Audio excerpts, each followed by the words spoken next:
people be like, is everyone supposed to be like an inspirational speaker, a motivational speaker, or like that, or a guide, or a preacher, and things like that? But let me tell you this: not everyone is supposed to be that. But then, once you understand yourself and once you understand God, you realize that we are all supposed to be guide to each other. Like we're supposed to inspire each other. We're supposed to be light. Like that's why they be like, go be the light in the world. How do you think the universe operates? How do you think God operates?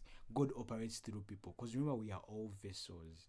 That's why they tell you probably when someone is like healed, someone is like whatever, they're going to preach healing, they're going to preach all that because they know where they were from, they know what they've been through, they know what they have seen what they've seen. So they'll try as much as possible to tell people. It's like just like people probably are born again. They'll be like, they try as much as possible to spread the good news. They'll try as much as possible to inspire people. They'll try as much as possible to help others because that's what we are supposed to be. This is something that I used to not to understand. I'd be like, okay, why are there so many people that are speaking and stuff like that? I didn't understand that actually they were speaking, but then they were helping me. You get what I'm saying? And that's how the universe is.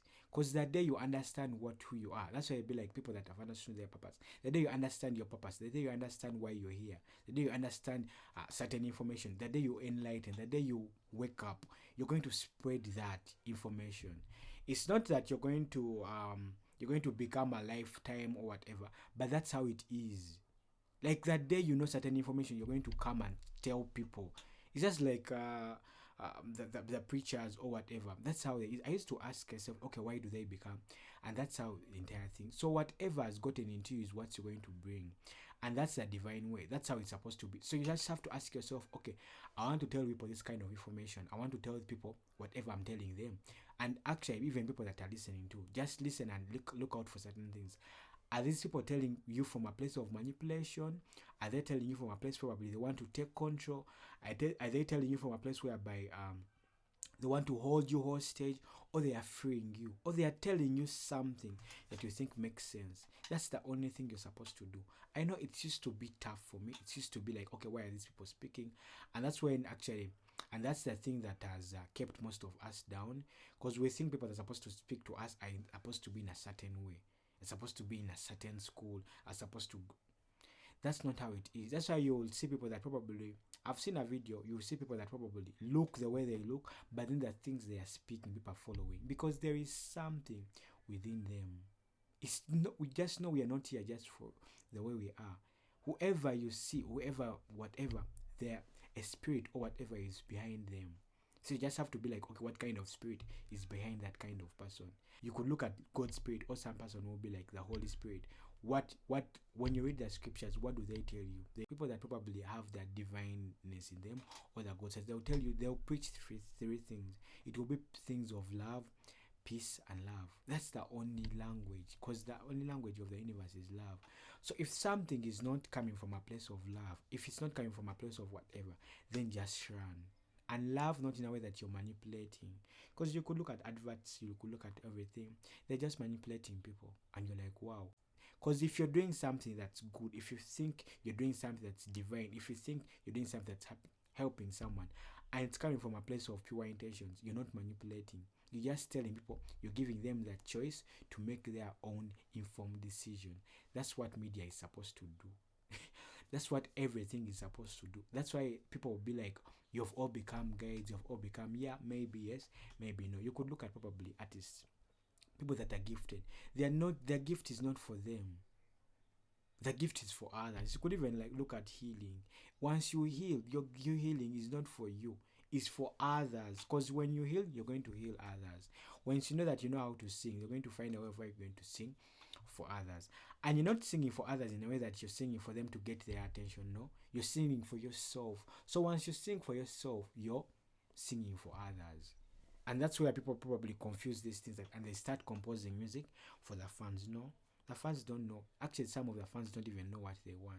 So do music for you, so that the right fans come to you. That's why probably I would come and speak and probably use Luganda and things like that. I can use Luganda, but then interpretation, because I know what's in Luganda. I know for one to understand what they're saying in Luganda, you're supposed to probably reach a certain level to pick the right message, and so many people misquote this kind of information. So I leave it for people that can speak this kind of things in that language, in the way, in the right way, because I know most people probably that are going to, people that pick it, because even me before, how I was understanding it from probably in Uganda and stuff like that, it was a wrong, like I picked the wrong thing, and I felt there are so many people that are picking the wrong thing. That's why we've gotten lost. That's why when you mention probably ancestors, Bajaja, people will think that they want you, you mean going to the shrine, you mean probably doing whatever juju. No, that's not what we mean.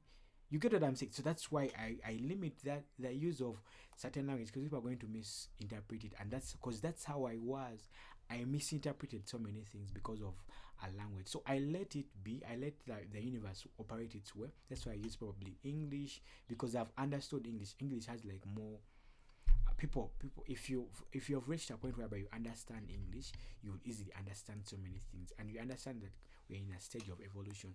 The people that are probably the universe has positioned in that place, and they're helping people in that line. But if I come and tell you about ancestors, I tell you about God, you're going to take it the wrong way. You're going to think that we are worshiping ancestors, that we are doing witchcraft. No, we're not doing any witchcraft. You're just honoring your ancestors. That's enough. You're not worshiping them.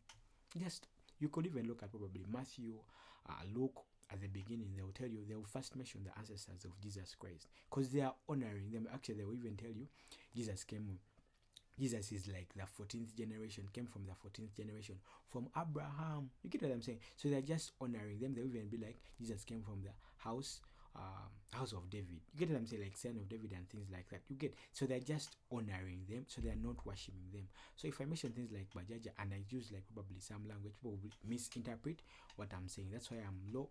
I be like, no, it's okay. Let me use a language that I understood everything in, that I feel if someone is that level that they can understand English, they can pick what I'm saying. That's why we do whatever we're doing. So is everyone supposed to be a guide and stuff like that? Yeah, it's a yes and it's a no. Because the day you probably understand something, you want to spread the word. They'll be like, we are working for the kingdom of God, we're working for God and things like that. You're not even working for God. You're working for yourself. That's how you've been blessed. That's where your blessing is. So it's not necessarily that you're working for God. God doesn't need to be worked for. The universe works on its own way. So that's why I tell you, whatever you're doing, not you doing it for others, you're doing it for yourself. Perhaps if I'm not doing what I'm doing, I would also be suffering wherever I was. I would be like toiling, I would be hustling, I would be whatever I'm doing. But then the universe put this, because once you understand yourself, you know what you're supposed to do, and you'll do exactly that, and everything will come to your life. Like, it will come effortlessly. Perhaps before I was getting whatever I was getting in a way, in a different format, but then I'm earning, or I'm making a living in a different way. And that's how the universe has ordained me. You get what I'm saying? So you're not necessarily a preacher or a speaker or whatever, but then you understand that what you're doing is supposed to give back to society. Because you can never get, or you can never become rich, you can never become wealthy, you can never do something if you've not given. If you're not sacrificed, you can't. That's why people do. And when we're told sacrifice, we think we're going to sacrifice animals, it's going to sacrifice whatever. But even time, that's already sacrifice. Even like wishing someone a good thought, that's already sacrifice. Even doing something that's good for some other person, that's already sacrifice. So we think sacrifice is big. It needs blood, because once you do blood, then you're doing like you're signing different contracts. They're not bad, but then the contract that you're saying has to catch up with you. So why would you do that when you can do another contract of love? Because another contract of love is who we are. Love is God. So why not do that? Why not do that so that you don't sign contracts that you don't understand? That you sign a contract that you will easily explain to your kids, and that's building generational wealth. Peace and love.